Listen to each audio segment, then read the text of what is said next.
Hello everyone, कैसे हैं आप सभी। So we are welcoming you on our channel grow with pharma. तो आज हम काफ़ी इंटरेस्टिंग टॉपिक एनालिसिस के टॉपिक पे बात करने वाले हैं। तो हम बेसिक एनालिसिस तो थोड़ा बाद में पढ़ेंगे, आज हम इंस्ट्रूमेंटल एनालिसिस पे बात करेंगे, जिसका भी एक टॉपिक है यूवी विजिबल स्पेक्ट्रोस्कोपी।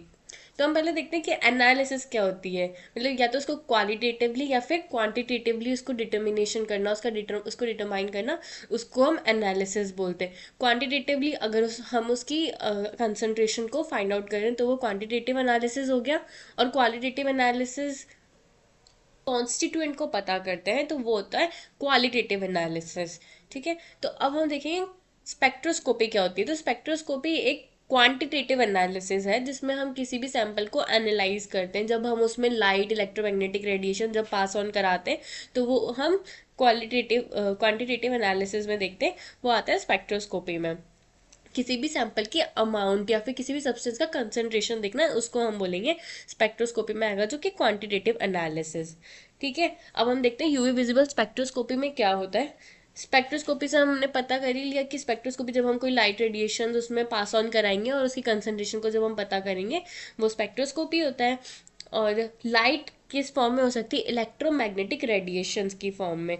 देखो जैसे कि हम यहाँ देख रहे हैं, ये पूरी एक वेव जा रही है। ये पॉइंट होता है क्रेस्ट और ये होता है ट्रफ। तो एक अगर पूरी वेव पास ऑन हो रही है तो इसके बीच का जो एक डिस्टेंस आता है उसको हम वेवलेंथ बोलते हैं। और जो ये स्ट्रेट फॉर्म में जा रही है ये तो हो गई इलेक्ट्रिक रेडिएशंस, और ये जो वेव ही फॉर्म में है बट साइड वाइज फॉर्म में, ये हो गई मैग्नेटिक रेडिएशंस। ठीक है, तो क्वांटिटेटिव एनालिसिस में क्या होता है, किसी भी सैंपल को हम जब लाइट रेडिएशंस पास ऑन कराते हैं, जब लाइट वेव की फॉर्म में निकलती है, वेव लाइट किस फॉर्म में होगी, फोटोन्स मतलब एनर्जी के पैकेट्स की फॉर्म में होगी। ये होगा क्वांटिटेटिव एनालिसिस। ठीक है, जो कि नैनोमीटर में है, वो इन्वर्सली प्रोपोर्शनल होगी किसके, वेव नंबर की, जो कि सेंटीमीटर इनवर्स में हम काउंट करते हैं, मतलब उसकी यूनिट है सेंटीमीटर इनवर्स। और वेवलेंथ जब लैम्डा की फॉर्म में होगा वो इनवर्सली प्रोपोर्शनल होता है किसके, एनर्जी के। तो wavelength is inversely proportional to even frequency also. तो फ्रीक्वेंसी हम हर्ट्ज में मेजर करते हैं। तो इससे हमें क्या पता चल रहा है कि वेवलेंथ वेवलेंथ वेवलेंथ, बट तीनों ही इन्वर्सली प्रोपोर्शनल है वेवलेंथ के, जो कि तीनों क्या क्या है, वेव नंबर, एनर्जी और फ्रीक्वेंसी। तो वेव नंबर, फ्रीक्वेंसी और एनर्जी क्या होगी, तीनों डायरेक्टली प्रोपोर्शनल हो गई एक दूसरे से। ठीक है, वेवलेंथ क्या होता है, जो भी एक ये जो क्रेस्ट और ट्रफ के बीच का जो डिस्टेंस होता है ये होता है वेवलेंथ। फ्रीक्वेंसी क्या होता है, पूरा पर सेकंड में कितने रोटेशंस उसने लिए, वो हो गया हमारा फ्रीक्वेंसी। और वेव नंबर क्या होता है, पर सेंटीमीटर में कितनी वेव्स आई है। ठीक है, तो हमारी जो बेसिक रेज यही होती है, gamma rays, alpha rays, UV ray, visible light, infrared, microwaves, radio waves. तो गामा की होती है <0.001 नैनोमीटर। तो बेसिकली हमें यूवी और विजिबल की दिखनी, जैसे कि हमने यूवी विजिबल स्पेक्ट्रोस्कोपी बोला है, तो यूवी विजिबल में क्या हुआ, अल्ट्रा वायलेट विजिबल स्पेक्ट्रोस्कोपी। तो इसमें दो रेडिएशंस है, एक तो यूवी वाली है और एक विजिबल वाली है। तो इसकी जो वो क्या होगी, 200 to 400 नैनोमीटर यूवी की होती है और विजिबल की होती है 400 से 800 नैनोमीटर। तो यूवी विजिबल स्पेक्ट्रोस्कोपी ये टोटली क्या हो गई, 200 to 800 नैनोमीटर। ठीक है, तो ये एक बेसिक सी चीज समझते हैं अपन कि हमने इलेक्ट्रोमैग्नेटिक रेडिएशन या फिर इंसिडेंट लाइट किसी सैंपल पे डाली तो वो चार तरह से रिएक्ट कर सकती है। आइदर वो सैंपल उस लाइट को अब्जॉर्ब कर लेगा, या फिर वो उसको स्कैटर कर देगा सैंपल, या फिर सैंपल उस लाइट को ट्रांसमिट कर देगा, या फिर सैंपल उसको इमिट आउट कर देगा। अगर वो अब्जॉर्ब करेगा तो अब्जॉर्बशन में कौन सी स्पेक्ट्रोस्कोपीज आएगी, यूवी विजिबल, आईआर और रोटेशनल। स्कैटरिंग में क्या आएगी, स्कैटरिंग स्पेक्ट्रोस्कोपी जिसको हम बोलते हैं रामन स्पेक्ट्रोस्कोपी। इमिशन में क्या क्या आएगी, atomic absorption spectroscopy, flame spectroscopy, emission spectroscopy, fluorescence और फॉस्फोरेसेंस। ठीक है, तो इलेक्ट्रोमैग्नेटिक वेव्स 7 कलर्स देती है, जो कि हमें स्टार्टिंग से पता है कि विबग्योर फॉर्म में देती है, violet, indigo, blue, green, yellow, orange और रेड। तो जो वॉयलेट कलर होता है वो उसकी सबसे ज़्यादा एनर्जी होती है बट वेवलेंथ सबसे शॉर्टर होती है। वहीं जब रेड कलर होता है उसकी वेवलेंथ बहुत ज़्यादा हायर होती है और एनर्जी काफ़ी शॉर्ट होती है। तो जो हमने बेसिकली देखा है कि जो भी डेंजर साइन वगैरह होता है वो सब रेड कलर से होता है, क्योंकि हमें बहुत दूर से भी वो दिख सकता है, क्योंकि उसकी एनर्जी तो कम है बट उसकी वेवलेंथ काफ़ी ज़्यादा होती है। तो अब हम यूवी विजिबल स्पेक्ट्रोस्कोपी का प्रिंसिपल देखते हैं। प्रिंसिपल क्या है, जब हम किसी भी लाइट को दे रहे हैं तो ये हमारे नॉर्मल पार्टिकल्स हैं। अब ये नॉर्मल पार्टिकल्स इस लाइट को क्या करेंगे, अब्जॉर्ब करेंगे। क्यों? क्योंकि यूवी विजिबल स्पेक्ट्रोस्कोपी अब्जॉर्प्शन के मैकेनिज्म या प्रिंसिपल पे काम करता है। तो अब जब ये नॉर्मल पार्टिकल्स इस लाइट को अब्जॉर्ब करेंगे तो ये एक्साइटेड स्टेट पार्टिकल्स में चले जाएंगे। तो ये सारे नॉर्मल पार्टिकल्स क्या हो गए, अब एक्साइटेड स्टेट में चले गए। तो जब हम उस लाइट को कट ऑफ कर देंगे तो इमिशन होगा, तो ये वापस एक्साइटेड पार्टिकल्स वापस नॉर्मल पार्टिकल्स में ट्रांसफॉर्म होकर नॉर्मल पार्टिकल्स में आ जाएंगे। ठीक है। तो अब absorption is directly proportional to concentration of particles. देखो, जितने पार्टिकल्स हमारे यहाँ होंगे उतने ही तो वो लाइट अब्जॉर्ब करेंगे। तो मतलब हम इससे पता कर सकते हैं ना कि जितनी लाइट अब्जॉर्ब हुई है, मतलब हाँ इसमें इतने पार्टिकल्स होंगे इसलिए इतनी लाइट अब्जॉर्ब हो गई। तो ये जो यूवी विजिबल स्पेक्ट्रोस्कोपी है, इसका जो प्रिंसिपल है वो बीयर लैम्बर्ट्स लॉ पे भी बेस्ड है। ठीक है। कैसे? ये हमारा कोई लाइट सोर्स है, यहाँ से इंसिडेंट लाइट आई, ये हमारे सैंपल पे गिरी, सैंपल ने वापस लाइट ट्रांसमिट कर दी। तो ये जो इसकी साइज सैंपल की लेंथ होगी उसको हम एल से डिनोट करेंगे, लेंथ ऑफ सैंपल। जो भी इंसिडेंट लाइट होगी उसको हम आई नॉट से सिम्बलाइज करेंगे, और जो भी हमारी ट्रांसमिटेड लाइट होगी उसको हम आई से डिनोट करेंगे। ठीक है। तो अब हम बियर लैम्बर्ट्स लॉ देखते हैं। बियर का लॉ बेसिकली क्या है कि कितना अब्जॉर्बेंस हुआ वो डायरेक्टली प्रोपोर्शनल है किसके, सॉल्यूशन की कंसंट्रेशन के। जितना उस सॉल्यूशन का कंसंट्रेशन होगा उतनी ही वो लाइट को अब्जॉर्ब करेगा। और लैम्बर्ट्स लॉ का भी ऐसा ही है। वो किस पे बेस्ड है, कितना लाइट अब्जॉर्ब करेगा, वो किस पे बेस्ड है कि वो लेंथ ऑफ सोल्यूशन, उस सैंपल की उसकी लेंथ क्या है उस सोल्यूशन की। तो A is directly proportional to L. तो दोनों को अगर हम कंबाइन करेंगे तो क्या हो गया, A is directly proportional to C and L. C क्या, कंसंट्रेशन ऑफ सोल्यूशन, और एल है लेंथ ऑफ सोल्यूशन।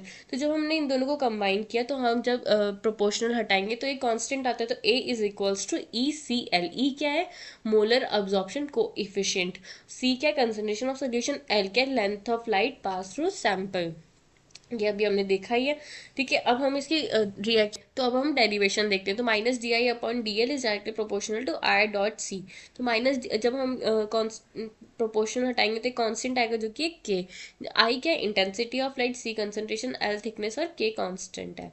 ठीक है। जब हम इसको इंटरचेंज करेंगे, डी एल को ऊपर ले गए और आई को नीचे लिया है, तो minus D I upon I is equals to K C D L. ठीक है। अब दोनों तरफ हम इंटीग्रेशन करते हैं जब, तो आई नॉट से आई तक आएगा और लेंथ आई जीरो से एल तक आएगी। तो minus D I upon I is equal to K C L zero से एल वन डी एल। ठीक है। तो माइनस एल एल लग जाएगा, आई अपॉन आई नॉट ये हो गया is equals to K C L हो गया। L N I not upon I is equals to K C L हो जाएगा। फिर हम 2.303 दोनों साइड रख देंगे, तो इससे क्या होगा, 2.303 एल एन बन जाएगा, लॉग 10 होता है। तो log 10 is equals to I not upon I is equals to 2.303, और के को हम ई कंसिडर कर लेंगे। तो ये हमारी हो गई फर्स्ट रिएक्शन हो गई। अब हम देखते हैं कि ट्रांसमिटेड लाइट क्या होती है। ट्रांसमिटेड लाइट क्या है, आई अपॉन आई नॉट। आई क्या है, ट्रांसमिटेड लाइट, और आई नॉट है इंसिडेंट लाइट। तो ट्रांसमिटेंस क्या होता है, amount of light emitted after absorption. तो ठीक है, हम ए देखते हैं। ए क्या होता है, अब्जॉर्बेंस होता है। Absorbance is equals to log 10 1 upon T. T हमने अभी क्या देखा, आई अपॉन आई नॉट, तो इसको हम पुट कर देंगे। ए इज इक्वल्स टू करेंगे, A is equals to log 10 1 I upon I naught. तो जब हम इसको आई नॉट को ऊपर लेके जाएंगे तो ये इक्वेशन बन जाएगी A is equals to log 10 I not upon I.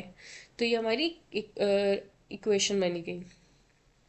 तो अब ये वाली इक्वेशन को और इस वाली इक्वेशन को, इन दोनों से हमें क्या पता चल रहा है, यहाँ पे भी क्या है, लॉग 10 आई नॉट अपॉन आई, ये भी है log 10 I not upon I. तो ये दोनों इक्वल हो गए। तो ये हो गया A directly A is equals to E C L, क्योंकि ये दोनों कॉमन हो गए। तो मतलब जो इसके इक्वल है वो ऑब्वियसली इसके इक्वल भी होगा। तो A is equals to E C L, जो कि हमने अभी ऊपर ये रिएक्शन दी, सॉरी जो कि हमने अभी ऊपर एक इक्वेशन देखी थी, A is equals to E C L. हमने इसको प्रूव कर दिया कि जो अब्जॉर्बेंस है वो डायरेक्टली प्रोपोर्शनल है किसके, कंसंट्रेशन के, लेंथ के। अब हम इसमें डेविएशन देखते हैं। डेविएशन किस बेसिस पे है, अब्जॉर्बेंस जो कि डायरेक्टली प्रोपोर्शनल है कंसंट्रेशन के। तो 3 तरह के डेविएशंस है, रियल डेविएशन, केमिकल डेविएशन और एक है इंस्ट्रूमेंटल डेविएशन। रियल डेविएशन में क्या होता है कि high concentration of molecules in solution, solution में जितना ज़्यादा number of concentration of molecules रहेगा उतना ज़्यादा उसमें डेविएशन आएगा। किसकी वजह से? क्योंकि जो उसका ऑब्जॉर्बिंग मीडियम है वो ज़्यादा बढ़ जाएगा तो उसके रिफ्रैक्टिव इंडेक्स को वो अफेक्ट करेगा। और केमिकल डेविएशन में क्या होगा, अगर हमारा जो सैंपल है उसमें अगर पीएच के चेंज आ रहा है, डिसोसिएशन कांस्टेंट अलग आ रहे हैं, डिफरेंशिएशन कांस्टेंट डिफरेंट आ रहे हैं, तो वो केमिकली उसको डिफर करेगा, तो उसकी वजह से डेविएशन आ सकते हैं। इंस्ट्रूमेंटल डेविएशन में क्या होगा, इंस्ट्रूमेंटल डेविएशन क्या होता है, हम उसमें पॉलीक्रोमेटिक लाइट को पास ऑन कराते हैं, फिर उसमें मोनोक्रोमेटर्स हम यूज़ करते हैं ताकि हम जो हमारी डिजायर्ड वेवलेंथ की लाइट है उसको हम पास ऑन करें, उसमें हम ट्रांसमिट करवाएं, इसलिए हम मोनोक्रोमेटर्स लगाते हैं। तो पॉलीक्रोमेटिक लाइट की वजह से क्या डेविएशन आ सकते हैं, that's why we use monochromators to prevent deviation.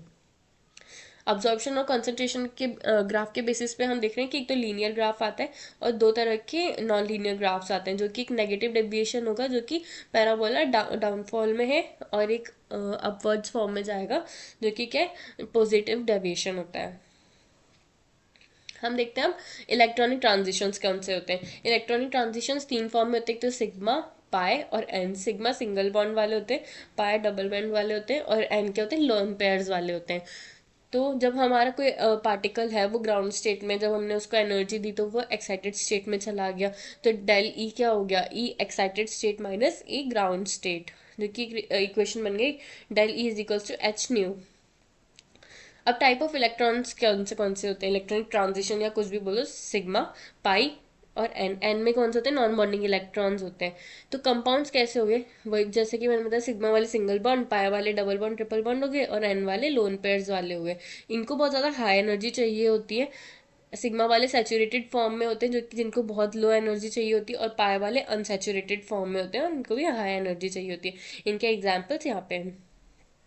तो देखो, जो हमारे ये होमो है, हाईली ऑक्यूपाइड मॉलिक्यूलर ऑर्बिटल्स, और ये है एल यू एमओ लोमो, जो कि है low unoccupied, lowest unoccupied molecular orbitals.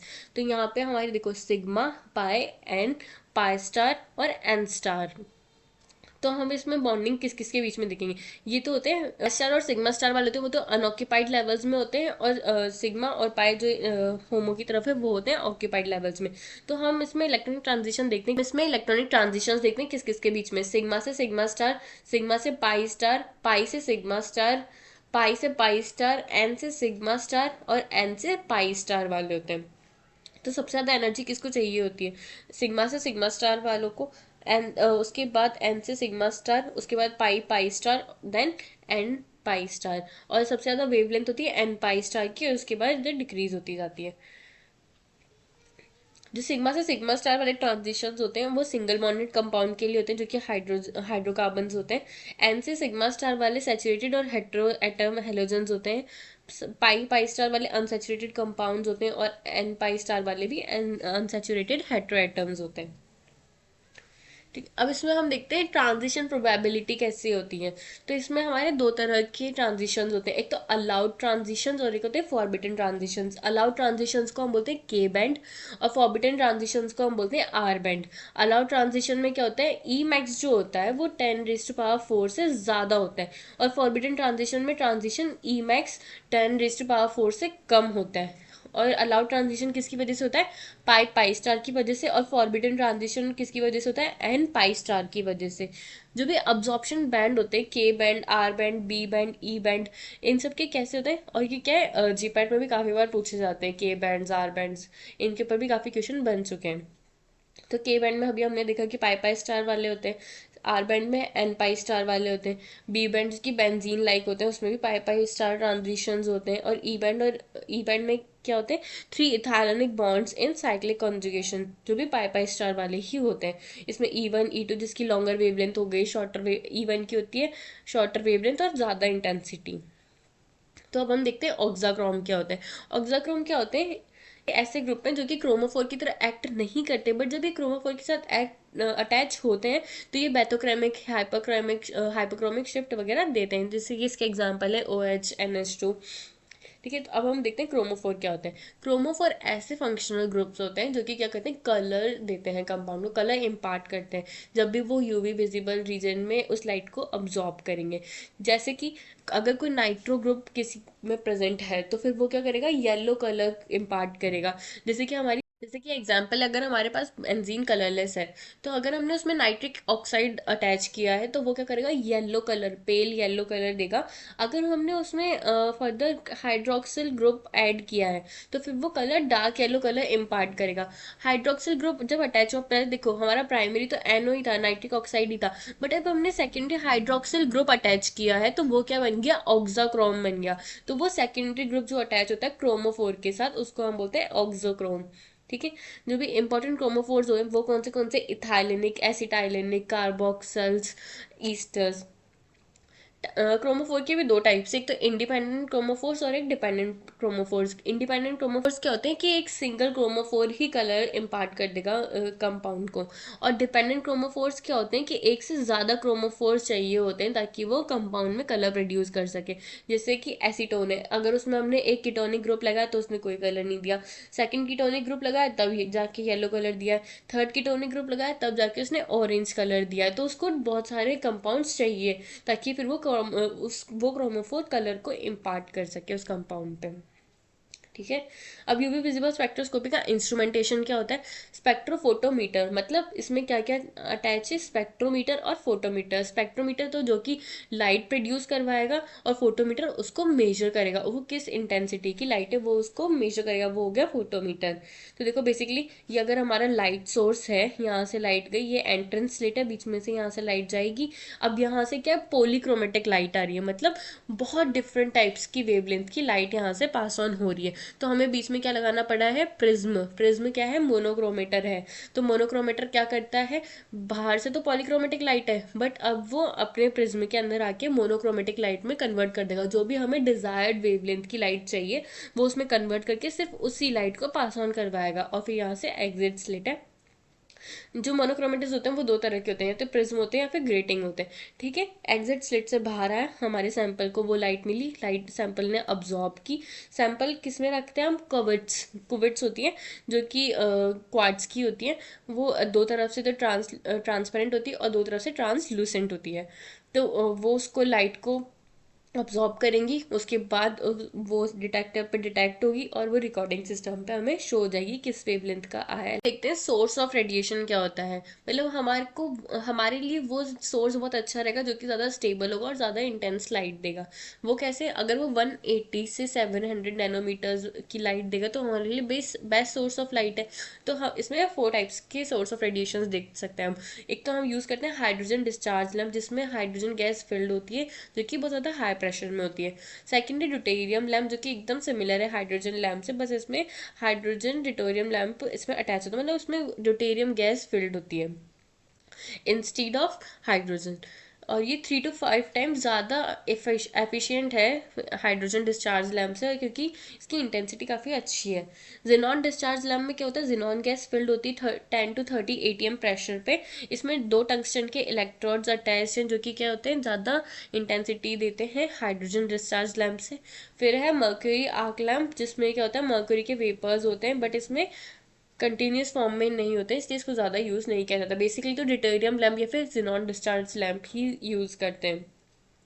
फिर है वेवलेंथ सेलेक्टर, जैसे कि मैंने बताया था वेवलेंथ सेलेक्टर में क्या होगा कि इसमें मोनोक्रोमेटर के स्लिट्स होते हैं। स्लिट्स एक तो एंट्रेंस स्लिट हो गया और एक होता है एग्जिट स्लिट, और इसमें हम मोनोक्रोमेटर्स यूज करते हैं जो कि क्या करेगा, जो भी रेडिएशन उसमें आएंगे वो डिस्पर्स के वेवलेंथ के बेसिस पे। यहाँ से लाइट दी, लाइट यहाँ पे एंट्रेंस स्लिट होता है, यहाँ पे एग्जिट स्लिट होता है, यहाँ पे मोनोक्रोमेटर लगा है। मोनोक्रोमेटर दो टाइप्स के होते हैं, एक तो प्रिज्म होता है और एक ग्रेटिंग होता है। तो जब हम इधर से देंगे तब तो पॉलीक्रोमेटिक लाइट आएगी, बट जब यहाँ से एग्जिट स्लिट से बाहर निकलेगी तब वो सिंगल बीम लाइट होगी जो भी हमारी डिजायर्ड वेवलेंथ थी उसके। और ये जो होता है ये किसका बना हुआ होता है कि ग्लास और क्वार्ट्ज का बना हुआ होता है या फिर फ्यूज सिलिका का। और जो हमारा सैंपल सेल या फिर कुवेट से, मतलब जो कुवेट क्या होता है, सैंपल को होल्ड करके रखेगा। तो सैंपल कंटेनर जो कि लिक्विड सैंपल को होल्ड करता है, दो तरफ से ट्रांसपेरेंट होता है जो कि क्वार्ट्ज का बना हुआ होता है, फ्यूज सिलिका या फिर सिलिकेट सिलिकेट ग्लास का बना हुआ होता है। अब हम देखते हैं कि डिटेक्टर्स कौन से यूज़ होते हैं। तो इसमें फोटोमेट्रिक डिटेक्टर्स बोलते हैं इनको, जो कि क्या करते हैं, लाइट को इलेक्ट्रिकल सिग्नल्स में कन्वर्ट करते हैं और फिर उसके बाद डिटेक्टर से क्या होगा, रिकॉर्डिंग सिस्टम पे डिस्प्ले होना शुरू कर देंगे। तो पहला है फोटो ट्यूब या फिर फोटो इमिसिव सेल्स। ये क्या करते हैं, एक इसमें क्या होती है, एक इवैक्यूलेटेड ग्लास ट्यूब होती है, जिसमें क्या होता है, एक तो फोटो कैथोड होता है और एक कलेक्टर एनोड होता है। जो कि फोटो कैथोड कैथोड कोटेड होता है किससे, सीजियम, पोटेशियम या फिर सिल्वर ऑक्साइड से, जो कि हाई एटॉमिक वॉल्यूम वाले कंपाउंड्स, जो कि क्या करते हैं, इलेक्ट्रॉन को लिबरेट करते हैं जब भी लाइट उन पे फॉल ऑफ होती है। उसके बाद क्या करेंगे, इलेक्ट्रॉन्स फ्लो करेंगे, किसकी तरफ जाएंगे, वो एनोड की तरफ, जो कि क्या करेगा, करंट प्रोड्यूस करेगा, जो कि डायरेक्टली प्रोपोर्शनल है किसके, इंटेंसिटी ऑफ लाइट रेडिएशन। जितनी ज़्यादा उसमें इंटेंसिटी ऑफ लाइट आएगी उतना ही ज़्यादा वो करंट प्रोड्यूस करेगा। तो बेसिकली उसी के मैकेनिज्म पे काम करता है। जैसे कि यहाँ पे कैथोड लगा हुआ है, इसको हमने कोटेड किया है किससे, सीजियम, पोटेशियम, सिल्वर ऑक्साइड से। यहाँ पे लाइट रे फॉल हुई, यहाँ से इलेक्ट्रॉन्स लिबरेट करेंगे, किसकी तरफ जाएंगे, एनोड की तरफ, और फिर एनोड क्या करेगा, करंट को प्रोड्यूस करना शुरू कर देगा जितनी लाइट उस पर गिरेगी। और उसके बाद यहाँ पे रजिस्टर लगा हुआ है, यहाँ पे डीसी है। तो इसी बेसिस पे यहाँ पे फिर रीड आउट डिवाइस रहेगी, मतलब डिस्प्ले लगी रहेगी। सेकंड डिटेक्टर क्या है, फोटो मल्टीप्लायर ट्यूब्स। इसमें क्या होता है, जो भी रेडिएशन आते हैं लाइट के, ये फोटो कैथोड्स लगे हुए हैं और ये डायनोड चेन है, मतलब एक के बाद एक के बाद एक, यहाँ से जब यहाँ पे लाइट फॉल ऑफ करेगी तो यहाँ से यहाँ जाएंगे, यहाँ से यहाँ जाएंगे, तो मल्टीप्लाई होते होते जा रहे हैं। यहाँ पे एक हुआ, यहाँ पे दो रेज हो गई, यहाँ पे तीन बार बढ़ जाएगी, मतलब जैसे बढ़ता जाएगा। तो ये सेकेंडरी इलेक्ट्रॉन्स हो गए, एक बार तो यहाँ से आ गया, उसके बाद इधर आया तो ये सेकेंडरी इलेक्ट्रॉन्स हो गए। तो ये डायनोड की पूरी चेन बना रहे हैं, जो कि क्या है, हाई वोल्टेज की पावर सप्लाई दे रहा है। ओके। सो अब फिफ्थ हमारा रिकॉर्डिंग सिस्टम। रिकॉर्डिंग सिस्टम में क्या है, लास्ट डिस्प्ले है, रीड आउट डिवाइस है, जहाँ पे आके हमारे सिग्नल्स ट्रांसफॉर्म कर देंगे उसके रिजल्ट्स को। तो signal from detector finally received at recording system. अब क्या, यूवी विजिबल स्पेक्ट्रोमीटर क्या है, दो तरह के होते हैं, एक तो सिंगल बीम यूवी स्पेक्ट्रोमीटर और एक होते हैं डबल बीम स्पेक्ट्रोमीटर। तो सिंगल बीम में क्या होगा, जो भी हमारा सोर्स है, जो कि टंगस्टन लैम्प है, वो ग्रेटिंग मिरर, जो कि मोनोक्रोमीटर है, यहाँ पे हमारा कोवेट है, डिटेक्टर है, रिकॉर्डिंग, जो बेसिक हम देख रहे थे। डबल बीम में क्या होगा कि यहाँ से सोर्स आया, ये हमारा मोनोक्रोमेटिक लाइट है, यहाँ सैंपल है, वो यहाँ पे आके बीम स्प्लिटर लगा हुआ है। यहाँ पे बीम स्प्लिटर क्या करेगा, एक तो रेफरेंस सेल पे जाएगा और एक बार सैंपल सेल पे जाएगा। फिर रेफरेंस सेल वाला भी डिटेक्ट करेगा, सैंपल सेल वाला भी डिटेक्ट करेगा, उसको एम्पलीफाई करेगा यहाँ पे, मतलब जो भी हमारे सिग्नल्स है उसको इंटेंसिटी उसकी बढ़ा देगा, उसके बाद रीड आउट डिवाइस पे शो कर देगा। तो यहाँ पे क्या हो गया, तो अब स्पेक्ट्रल शिफ्ट। स्पेक्ट्रल शिफ्ट क्या होता है कि अब्जॉर्प्शन मैक्सिमम और अब्जॉर्प्शन इंटेंसिटी की पोजीशन हम देख रहे हैं कि हम उसको कैसे मॉडिफाई कर सकते हैं। जैसे कि ये ग्राफ है, ई मैक्स और लैम्डा मैक्स। ई मैक्स क्या, इंटेंसिटी ऑफ मैक्सिमम अब्जॉर्प्शन और वेवलेंथ के बीच में। तो यहाँ पे अगर एक पैराबोला बना, तो अगर हम ई मैक्स इंक्रीज करें, मतलब इंटेंसिटी इंक्रीज कर रहे हैं, तो हो गया हाइपरक्रोमिक शिफ्ट। अगर वो हम डिक्रीज करें तो हाइपोक्रोमिक शिफ्ट। ये हमें पता ही है, अगर ज्यादा होता है तो हाइपर होता है, कम होता है तो हाइपोक्रोमिक होता है।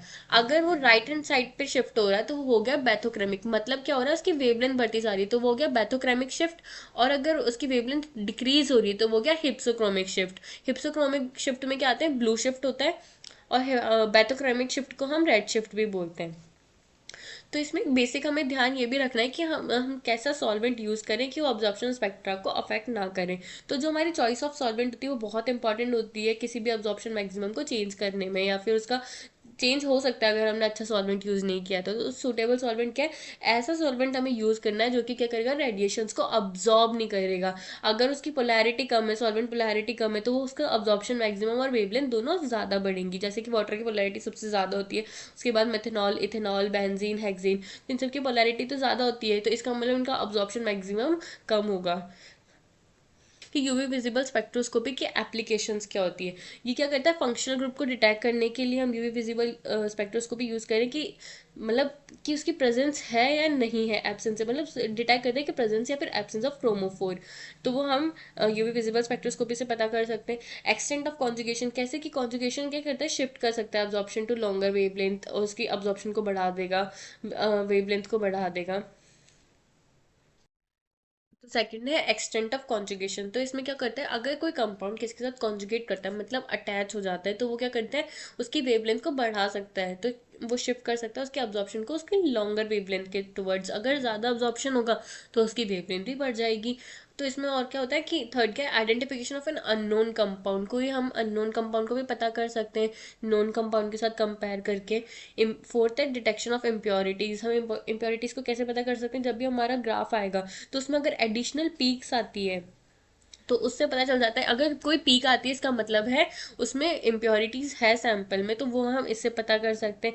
उसको स्टैंडर्ड मटेरियल से कंपेयर कर सकते हैं। और difference in conjugated and non conjugated compounds by comparing wavelength. वही ऑब्वियसली कि अगर कॉन्जुगेटेड कंपाउंड्स है तो उसकी वेवलेंथ ज़्यादा आएगी, और अगर नॉन कॉन्जुगेटेड कंपाउंड है तो शॉर्टर वेवलेंथ पे ही रह जाएगा क्योंकि वो अब्जॉर्ब भी कम करेगा। सो आई होप आपको ये वीडियो अच्छी लगी होगी। तो मिलते हैं नेक्स्ट वीडियो में कुछ नई इन्फॉर्मेशन के साथ, नए टॉपिक के साथ। Thank you.